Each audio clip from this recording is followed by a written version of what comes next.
There's a quiet shift that separates federal contractors who make it past their third year from those who don't. The ones who make it stop competing for individual one-off contracts and start competing for the right to be considered for many contracts at once. That's what this material is about.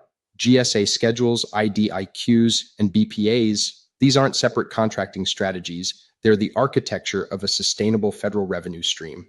The line at the top of the slide is worth taking seriously. The secret to sustainable growth isn't winning more individual bids. It's being positioned to be found and selected repeatedly. By the end of this material, you'll know which vehicle types fit your business, in what order to pursue them, and how to avoid the trap that swallows most small businesses who chase too many vehicles at once. 5 segments. We start with what a GSA schedule actually is, because there's a stubborn myth that it's a guaranteed revenue stream, and clearing that up changes everything else. Then we walk through the application process, 5 steps, 3 to 6 months on average, and there's no shortcut. Next, we unpack IDIQs and BPAs, 2 terms that get used interchangeably but are structurally different in ways that matter for your strategy. Fourth, we look at how task order competitions actually work inside these vehicles, the inner circle mechanics that govern who can bid on what. And we close with strategy. Specifically, how to pick the right vehicles for your business rather than chasing everyone you qualify for, which is a far more common mistake than under-pursuing. One thing to flag now, there was a meaningful GSA policy update in 2025 that changes how dormant schedules are treated, and that update reshapes the cost-benefit math. We'll get to it. The framing at the bottom is the most important sentence on this slide. A GSA schedule is like a business license for the federal market. It's necessary but not sufficient. Let me unpack both sides because each one is misunderstood. What it is, a long-term contract administered centrally by the General Services Administration that pre-negotiates your pricing, terms, and scope. Any federal agency can buy from you under that pre-negotiated framework without running a full procurement. The base period is 5 years with options that can extend up to 20. So if you hold a schedule and use it well, you have potential business across 2 decades. Now the other side, it is not a revenue guarantee. Holding a schedule doesn't mean orders flow to you. You still have to actively pursue task orders, respond to RFQs, and build agency relationships. It's not free either. You owe GSA an industrial funding fee of 0.75% on all schedule sales, which is the funding mechanism for the program. And critically, it doesn't replace past performance. Agencies still evaluate your record on every order they consider, just as they would on an open market contract. The schedule opens the door. You still have to walk through it. 5 steps, 3 to 6 months from start to award on average. Let me walk through what matters in each. Step 1 is the readiness check. You need active SAM, Gov registration, 2 years minimum in business with documented performance, and completion of GSA's free Pathway to Success training. 2 years is a hard floor. There's no waiver for new businesses. Step 2 is finding your special item numbers or SINs. These are the subcategories within the multiple award schedule that classify what you sell. Pick conservatively. Match SINs strictly to what you've actually done with documentation. Overreaching here is the #1 application killer. Step 3 is building the offer package. The price list and price narrative are where most small businesses underprice themselves out of profitability. GSA's contracting officers will push your rates down during negotiation, so you need a defensible starting point with margin built in.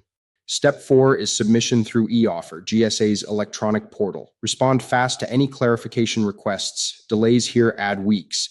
Step 5 is negotiation and activation when your schedule goes live on GSA Advantage.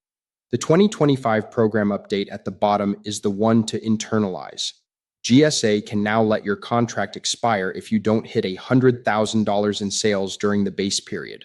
A schedule is no longer a trophy you collect and ignore. It's an investment that requires active pursuit, and dormant schedules are now liabilities.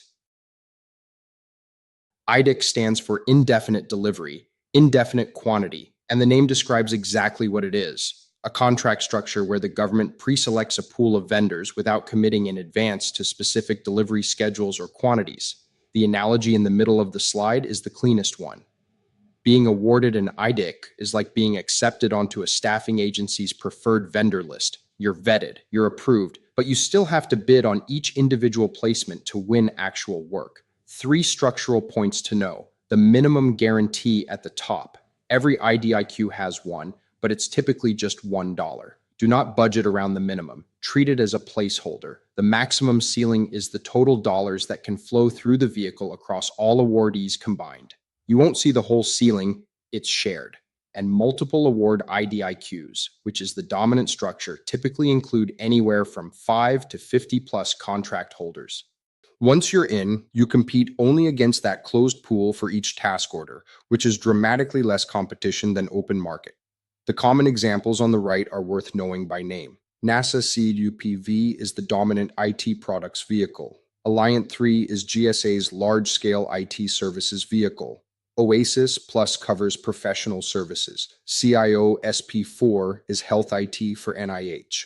If you're in any of these spaces, the question isn't whether to pursue these vehicles, it's when.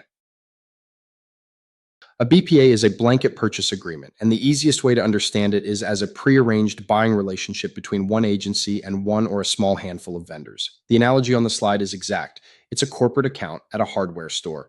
The agency already knows you, has set up the credit terms, and can call in orders with minimal paperwork because the framework is in place.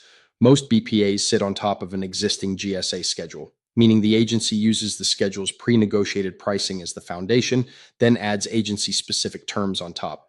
Two award structures matter. Single award BPAs name one vendor for a specific recurring need, and they're powerful but increasingly rare because agencies have to justify why competition isn't required. Multiple award BPAs include 2 to 5 vendors and are required for any expected orders over $250,000. The strategic line at the bottom is the one to remember. A BPA can turn a single successful project into a predictable 5-year revenue stream with a specific agency. That's the move. You execute one contract well, the agency wants to keep buying from you. And instead of running a new procurement every time, they set up a BPA and you're now the default vendor. The path to most small business federal revenue stability runs through a BPA with 1 or 2 agencies that have come to trust you. This table is the single most useful slide in the deck, and it's worth slowing down on the rows. The GSA schedule on the left is centralized. GSA manages it, any agency can use it. The IDIC in the middle is typically managed by a specific agency or by GSA on behalf of a coordinated buyer, and only designated agencies use it. The BPA on the right is owned by the one agency that set it up. Contract length scales accordingly. Up to 20 years on the schedule, around 5 on an IDIQ, up to 5 on a BPA. Competition mechanics differ in ways that matter. Scheduled task orders compete through eBuy, which we cover next slide, open to all SIN authorized schedule holders. IDIQ task orders compete only within the awarded pool. BPA call orders are the most streamlined, sometimes a one-page request issued directly to a single vendor. The minimum guarantee row is illuminating. None of these vehicles guarantee meaningful minimum revenue. Even the IDIQ minimum is typically a token dollar. The best for small business row at the bottom is the strategic punchline. The schedule gives you broad market access if you want to serve many agencies. IDIQs reward deep relationships with one or a few agencies. BPAs reward existing trust and repeat work. If you're starting out, the order to consider is schedule first, then BPAs, then agency-specific IDIQs. This is the slide that turns abstract schedule mechanics into a concrete revenue process. 4 steps. Market research first. An agency searches GSA library, which is the online catalog of every schedule holder organized by SIN. Then they post a request for quotation on GSA eBuy. eBuy is the marketplace where schedule holders see opportunities and submit quotes. Critically, when an agency posts an RFQ tied to your SIN, you get an automatic email alert. That's why the pro tip at the bottom matters more than it sounds. Set up your eBuy alerts the day your schedule activates, not later. Speed is competitive advantage on schedule orders. Quote, windows are typically 5 to 10 business days, which means responses go out fast or not at all. The fair opportunity rule in the middle is the regulation that protects you. For any order over $10,000, the agency has to give all qualifying schedule holders a fair chance to compete. Sole sourcing exists but requires heavy justification and is rare. The 3 evaluation factors at the bottom, technical approach, key personnel, and relevant past performance, are what your quote needs to address well. Most schedule holders compete on price. The ones that win consistently compete on a tight technical narrative named personnel with documented experience, and a sharp past performance example that maps directly to the work being bought. Speed plus relevance beats price most of the time. The phrase at the top, the inner circle competition, is the right mental model. Once you've won a seat on an IDIC or BPA, you've earned the right to compete for individual task orders against a small pool of other awardees. The competition mechanics differ across the two. Under multi-award IDIQs, the agency issues a task order request for proposal or TORP only to the closed pool. Evaluation is on best value, meaning technical capability, staffing approach, and price are weighed together. Under multi-award BPAs, the request is leaner, usually a streamlined call order for simple needs or a mini competition for more complex ones. The table in the middle compares this against the open market. The same kind of solicitation that would draw 200 bidders on the open market might draw 5 inside an IDIQ pool. Proposal length compresses, evaluation speed compresses, and price transparency increases because the awardees are familiar with what each other has bid in past awards. The strategic insight at the bottom is worth holding on to. Winning the IDIQ or BPA seat is step one. The real revenue comes from consistent, high-quality task order responses over the life of the vehicle. Many small businesses celebrate the IDIQ win and then underinvest in the task order process that follows.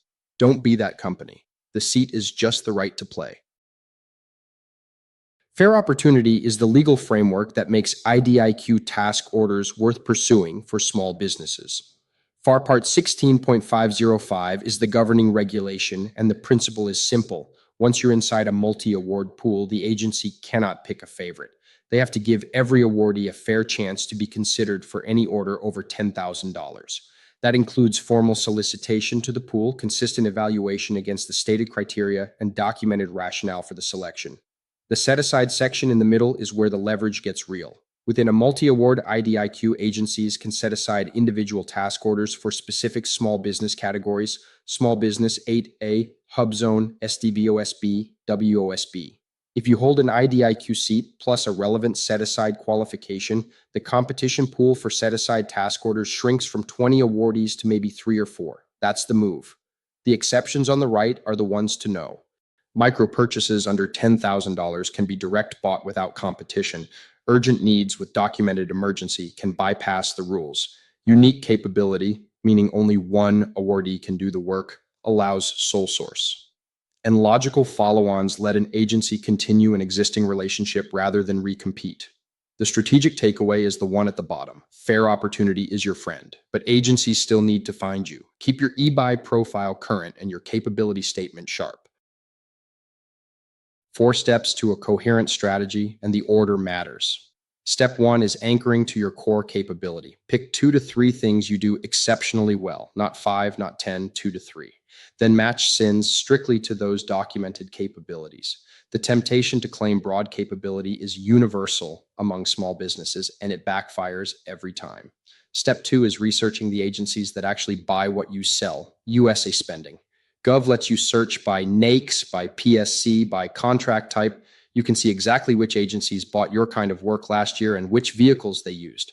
Don't pursue vehicles your target agencies don't use. Step 3 is sequencing your investments. The default order is schedule first, broad cross-agency access, then BPAs with agencies where you've built trust through performance, then agency-specific IDIQs once you have the past performance and the relationships.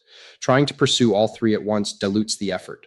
Step 4 is prioritizing win rate goals over volume goals. One active vehicle with a steady cadence of task order proposals beats 5 dormant vehicles every time. The strategic question at the bottom is the one to write down. What agencies need what I offer, and what vehicles do those agencies use? Everything else flows from answering that honestly. This is the slide most small business owners need to hear most loudly. The danger zone at the top is real. A poor task order record on a schedule or IDIQ is worse than not being on the vehicle at all, because that record follows you in CPARs, your government performance rating, and CPARs scores follow you for years. Stretching delivery staff thin to chase every task order leads to missed deadlines, quality issues, and damaged reputation, all of which kill your future win rate. The 2025 compliance update in the middle is the new pressure point. GSA can now allow your schedule to expire if you don't hit $100,000 in sales during the base period or $125,000 in option periods. Inactivity is now an active liability. It can cost you the vehicle. The guardrails on the right are the practical filters. The 3-vehicle rule says cap yourself at 3 active vehicles until your revenue and delivery systems are stable. The 70% staffing rule says never bid on work that would consume more than 70% of your current bench. Keep buffer for quality. The relevance test says only bid where you have at least one strong recent past performance match. And the prime versus sub guidance says if you lack the capacity to prime a complex order, subcontract first and use that experience to prime the next one. The closing mindset line is the discipline. A contract vehicle is a marketing channel, not a revenue guarantee. 5 takeaways, but let me pull the thread that connects them. Every one of these vehicles, schedule, IDIQ, BPA, is a positioning tool, not a revenue tool. The schedule positions you to be found by any agency. The IDIQ positions you inside a vetted pool for a specific spending category. The BPA positions you as the trusted default vendor for an agency you've already served. None of them generate revenue on their own. The active work, the task order proposals, the relationship building, the past performance documentation generates the revenue. The fair opportunity rule is genuinely your ally if you stay current and visible. Most small businesses hold the vehicle, then disappear from agency view, then wonder why no task orders flow. Set-asides shrink the pool further when you hold relevant socioeconomic certifications. And the golden rule at the bottom is the discipline of the entire deck. A contract vehicle is a marketing channel, not a revenue guarantee. Invest in it deliberately, work it consistently, and the revenue follows. 3 paths. Path A. If you want broad access to many agencies at once, start with the GSA Multiple Award Schedule. It's the default for most small businesses building out federal revenue across multiple verticals. Path B. If you already have a strong relationship with one specific agency, the higher leverage move is to pursue a BPA with that agency, or an agency-specific IDIQ if the agency has one. The path to recurring revenue runs through deepening agency relationships, not multiplying them. Path C, if you're early enough that you don't yet have the past performance to compete for any prime vehicle, subcontract first. Find a prime on an existing vehicle, deliver excellent work as a sub, and use that performance documentation to qualify for your own seat next cycle. The action items on the right are concrete. Verify SAM, Gov today. Complete the GSA Pathway to Success training. It's free, online, and takes a few hours. Search US spending for the vehicles your target agencies actually use. And bookmark eBuy and SAM for daily monitoring. The closing line is true and worth holding on to. The federal government spends $700 billion a year, and it actively wants to buy from small businesses. The only question is whether it can find you. Vehicles are how it finds you.